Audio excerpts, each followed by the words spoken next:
Break के बाद स्वागत है आपका। बढ़ते आगे लखनऊ से महत्वपूर्ण खबर। सपा महासचिव शिवपाल यादव का बीजेपी सरकार पर हमला। शिवपाल यादव ने ट्वीट कर किसानों के मुद्दे पर सवाल उठाया है। नहरों में पानी नहीं है, ट्यूबवेल चलाने के लिए बिजली नहीं है, बाकी बच्ची कसर नीलगाय और सांड पूरी कर रहे हैं। ट्रिपल इंजन मतलब विफल सरकार। तो सपा महासचिव शिवपाल यादव ने बीजेपी पर जमकर हमला बोला है और इस ट्वीट के जरिए निशाना साधा है उन्होंने कि ट्रिपल इंजन मतलब विफल सरकार।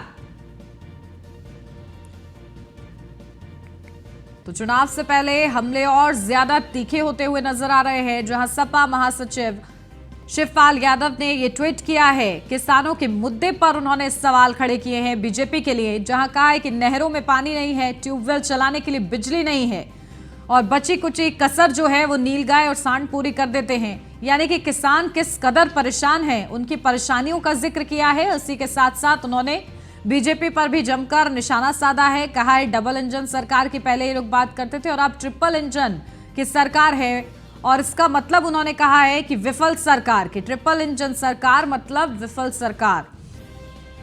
तो शिवपाल यादव का ये ट्वीट और बीजेपी पर सीधा निशाना। अपडेट ले लेते हैं, हमारे संवाददाता संदीप मिश्रा हमारे साथ जुड़ गए हैं। संदीप, देखिए ये ट्वीट सामने आया है सपा महासचिव का, जहां एक तरफ किसानों का मुद्दा भी उठाते नजर आए हैं तो दूसरी तरफ बीजेपी को घेरने का भी प्रयास किया गया है। देखिए, बिल्कुल निश्चित तौर पे जिस तरीके से समाजवादी पार्टी के राष्ट्रीय महासचिव हैं, उन्होंने ट्वीट किया है और ट्वीट करके उन्होंने ये जताया है कि जिस तरीके से नहरों में पानी नहीं आ रहा है, ट्यूबवेल नहीं चल रहे हैं और बिजली नहीं मिल रही है किसानों को मुद्दों को लेकर के उन्होंने ट्वीट किया है। और बाकी उन्होंने ये भी लिखा है कि बाकी जो बची हुई फसल है उसको जो है नीलगाय और सांड जो है खाती नजर आ रही है। यानी कि उत्तर प्रदेश के ही नहीं, पूरे अगर भारत की अगर बात करते हैं तो निश्चित तौर पर ट्रिपल इंजन की सरकार है वो पूरी तरीके से विफल साबित होती है। इसको लेकर के शिवपाल यादव ने ट्वीट किया है और कई मुद्दों, किसानों के मुद्दों को लेकर के उठाया है। साफ तौर पे किसानों की जो बड़ी समस्या है वो है फसल नहर की समस्या है, जो कि नहर में पानी अगर नहीं आएगा तो किसान अपनी फसलों में पानी कैसे लगाएंगे। तो उसको समस्याओं को लेकर के, इसके साथ ही साथ में बिजली संकट जिस तरीके से गहरा रहा है, बिजली की बड़ी समस्या है और आए दिन गांव क्षेत्रों में, शहरी क्षेत्र हो या गांव का क्षेत्र हो, अगर बात की जाए तो लगभग 24 घंटे देने का जो वादा है वो कहीं ना कहीं पूरा नहीं हो रहा है। उसको लेकर के भी ट्वीट किया है। यानी कि जब बिजली नहीं आएगी तो ट्यूबवेल कैसे चलेंगे, इसके साथ ही साथ में खेतों में पानी कैसे लगेगा, इन सारी समस्याओं को लेकर के शिवपाल यादव ने ट्वीट किया है। जी बिल्कुल, कोई पलटवार अभी आया है क्या संदीप इस पर? बिल्कुल निश्चित तौर पे अगर भारतीय जनता पार्टी की तरफ से अगर बात करते हैं तो अभी तक उनकी तरफ से शिवपाल यादव का कोई ट्वीट पे रिएक्शन नहीं आया है। लेकिन साफ है कि जिस तरीके से उनका ट्वीट है वो पूरी तरीके से बीजेपी सरकार पे है कि किसानों की समस्या कैसी गहरा रही है, किस तरीके से किसान परेशान है और किसान कितने हद तक जो है पानी के न मिलने की वजह से अपनी खेती में उनको जो है दुशासन झेलना पड़ रहा है। यानी साफ है कि जिस तरीके से उनकी समस्या है वो समस्या खत्म नहीं हो रही है।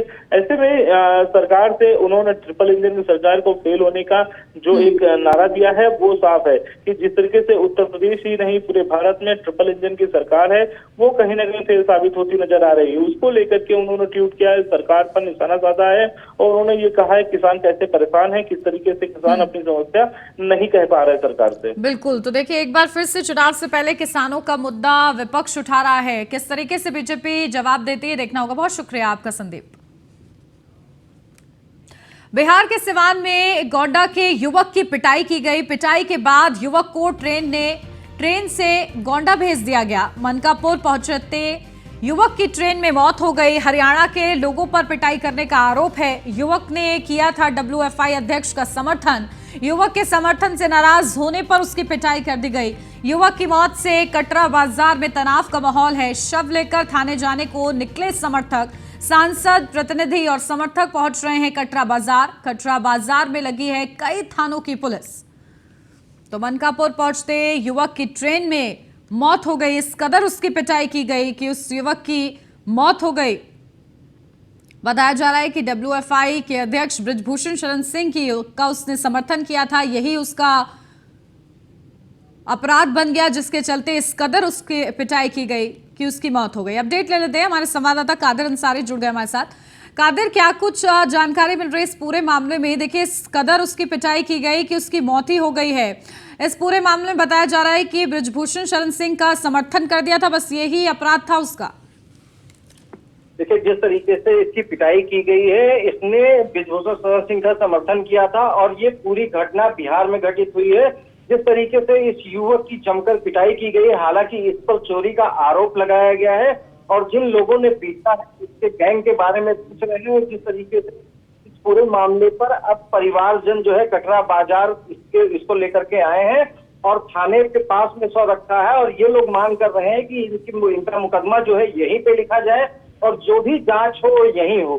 क्योंकि जिस तरीके से जो सवाल उठ रहे हैं, क्योंकि डब्ल्यूएसएफ जो पूछ के रहे हैं उनका समर्थन किया था, उसके कारण तो कहीं ना कहीं जिस तरीके से पिटाई की गई है, मौत हुई है, तो कहीं ना कहीं राजनीतिक षड्यंत्र भी इसमें शामिल होने की आशंका जताई जा रही है। बिल्कुल, और देखिए किस कदर पिटाई की गई है, किस तरीके से संज्ञान लिया जाता है, देखने को। बहुत शुक्रिया कादिर आपका तमाम जानकारी के लिए।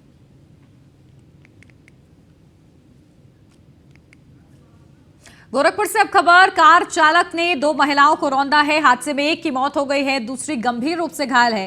कार चालक पर नशे में कार चलाने का आरोप है। महिला की मौत पर लोगों ने हंगामा किया है। आरोपी कार चालक को गिरफ्तार करने की मांग भी की जा रही है। शाहपुर थाना इलाके के बशारतपुर का ये पूरा मामला बताया जा रहा है। तो हादसे में एक की मौत, दूसरी गंभीर रूप से घायल हुई है। कार चालक पर नशे में कार चलाने का आरोप है। तो महिला की मौत पर लोगों ने जमकर हंगामा किया है। आरोपी कार चालक को गिरफ्तार करने की भी मांग हो रही है। तो बड़ा ये पूरा मामला सामने आया है, जहां कार गलत तरीके से चलाई गई, नशे में था चालक, इसके आरोप लग रहे हैं और कार चालक ने 2 महिलाओं को रौंद दिया है। हादसे में एक की मौत हो गई है, दूसरी गंभीर रूप से घायल बताई जा रही है। तो कार चालक पर नशे में कार चलाने का आरोप है। महिला की मौत पर लोगों ने जमकर हंगामा भी किया है। आरोपी कार चालक को गिरफ्तार करने की मांग की जा रही है। शाहपुर थाना इलाके का ये पूरा मामला है। अपडेट ले लेते हैं, हमारे संवाददाता हरेंद्र दुबे हमारे साथ जुड़ गए हैं।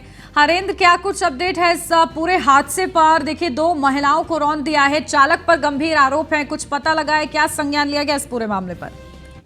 23 से शाहपुर थाना क्षेत्र के जो मोहल्ले के लोग हैं जहाँ पर घटना हुई है, वहाँ के लोग शाहपुर थाने पर जमावड़ा लगाए हुए हैं।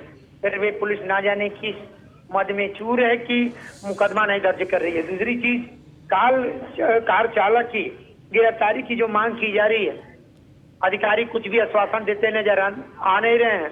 फिलहाल क्रिश्चियन समुदाय के लोग वहां पर बड़े पैमाने पर रुके हुए हैं और गिरफ्तारी की मांग कर रहे हैं। देखिए, गिरफ्तारी तो प्रशासनिक अधिकारी करते हैं, कहीं न कहीं कार चालक का दबदबा और उनके जो रहनुमा हैं, जो उनके पिछलग्गू हैं, जो उनके सपोर्ट करता है, उन लोगों की हाना तो थाने पर बरकरार है।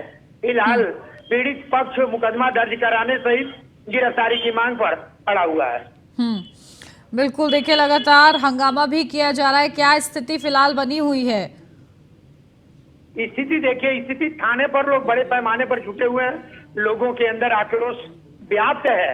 फिर भी लोग शालीनता तरीके से प्रशासनिक अधिकारी से कार चालक की गिरफ्तारी की मांग कर रहे हैं। वो लोग कह रहे हैं अगर गिरफ्तारी नहीं की गई, मुकदमा नहीं पंजीकृत किया गया, तो 24 घंटे के बाद हम कुछ भी आंदोलन करने बाध्य होंगे।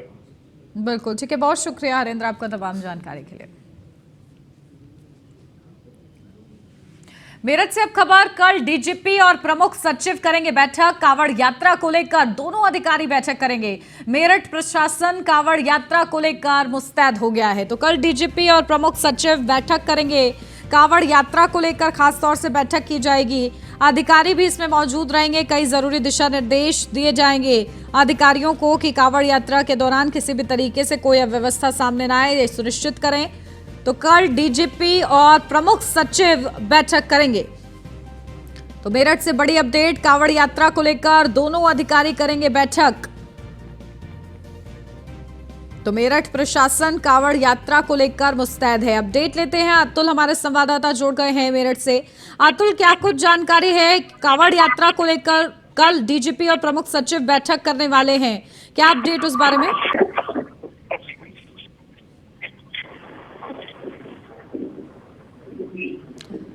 अतुल, मेरी आवाज मिल पा रही है आपको? जी, आपकी आवाज आ रही है। कल मेरठ दौरे पर रहेंगे सूबे के मुखिया डीजीपी और प्रमुख सचिव रहेंगे। दोनों कांवर मार्ग का निरीक्षण करेंगे, साथ ही अधिकारियों के साथ बैठक करेंगे। लगातार देखा जाए जिस तरह से कांवर मार्ग को लेकर के और सरकारों में जो व्यवस्थाएं रहा करती थी, या उत्तर प्रदेश सरकार की बात की जाए, भाजपा सरकार की बात की जाए, भाजपा सरकार बनने के बाद कांवर मार्ग के साथ साथ कांवड़ियाओं के लिए विशेष इंतजाम के लिए कल मेरठ दौरे पर प्रमुख सचिव रहने वाले हैं, डीजीपी रहने वाले हैं।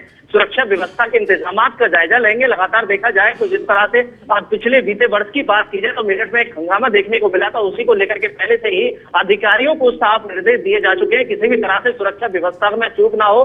भारी पुलिस फोर्स तैनात रहेगी, पीएसी तैनात रहेगी, उसी के साथ अतिरिक्त पुलिस फोर्स भी तैनात रहेगा।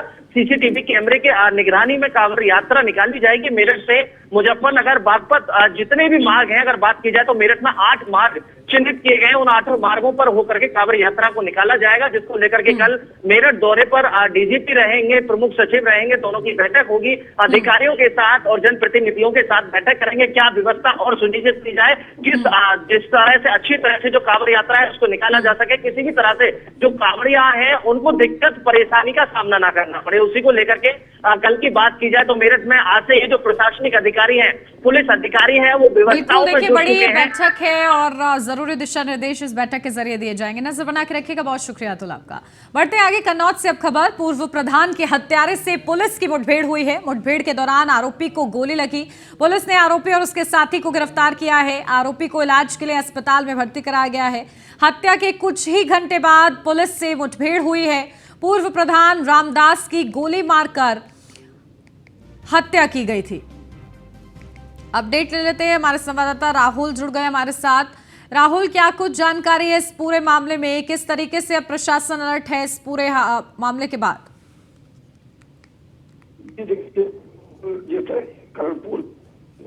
कर दी गई पुलिस ने आज सुबह उस आरोपी के साथ मुठभेड़ हुई, जिसमें उस आरोपी की गोली लगने से आरोपी को अस्पताल में भर्ती कराया।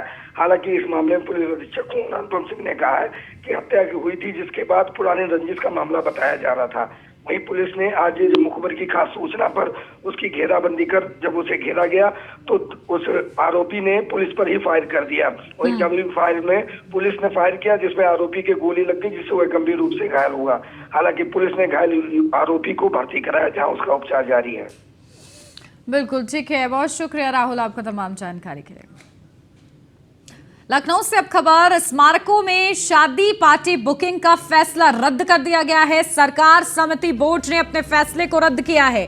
मुख्यमंत्री की नाराजगी के चलते समिति ने फैसला पलट दिया है। समिति ने स्मारक का किराए पर उठाने का फैसला किया था, लेकिन अब इस फैसले को रद्द कर दिया गया है। तो मुख्यमंत्री की नाराजगी के चलते समिति ने अपना फैसला पलट दिया है। तो समिति ने स्मारक किराए पर उठाने का फैसला किया था। अपडेट लेते हैं, हमारे संवाददाता संदीप मिश्रा हमारे साथ जुड़ गए हैं। संदीप, देखिए फैसले को रद्द कर दिया गया है सीएम की नाराजगी के बाद, क्या इस संबंध में अपडेट? देखिए, बिल्कुल जो स्मारक समिति है, इस बोर्ड है, ये पूरा फैसले को रद्द कर दिया है, क्योंकि कहीं न कहीं उत्तर प्रदेश के मुख्यमंत्री योगी आदित्यनाथ की नाराजगी के चलते ये फैसला जो है पलटा गया है। क्योंकि समिति ने स्मारक को किराए पे दिए जाने को फैसले हुआ था, और उसके बाद से वहाँ जो बड़े बड़े स्मारक हैं, जैसे इको गार्डन है, रमाबाई मैदान है, इन जगहों पे जो है स्मारकों में शादी ब्याह और पार्टी की बुकिंग को लेकर के फैसला जारी किया था। यानी कि जिस तरीके से ये फैसला जारी किया गया था, वहाँ की साफ सफाई और उसकी लेकर के उसको किराए पे दिया जाएगा। यानी कि अगर किसी घर में शादी होती है तो वहां पे उसका कार्यक्रम किया जा सकता था, अगर किसी घर में मुंडन होता तो कार्यक्रम किया जा सकता था। लेकिन इन जैसे कार्यक्रमों को लेकर के जब मुख्यमंत्री योगी आदित्यनाथ को उसकी जब भनक लगती है तो उन्होंने नाराजगी व्यक्त की है, और नाराजगी व्यक्त करने के बाद से जो स्मारक समिति बोर्ड है उसने फैसले को बदल दिया है। जी बिल्कुल, देखिए बड़ा ये फैसला लिया गया है सीएम योगी आदित्यनाथ की नाराजगी के बाद। ठीक है, बहुत शुक्रिया संदीप आपका तमाम जानकारी के लिए। और इसी के साथ इस बुलेटिन में बस इतना ही। खबरों का सिलसिला आगे भी जारी है, आप बने रहिए न्यूज़ वन इंडिया के साथ।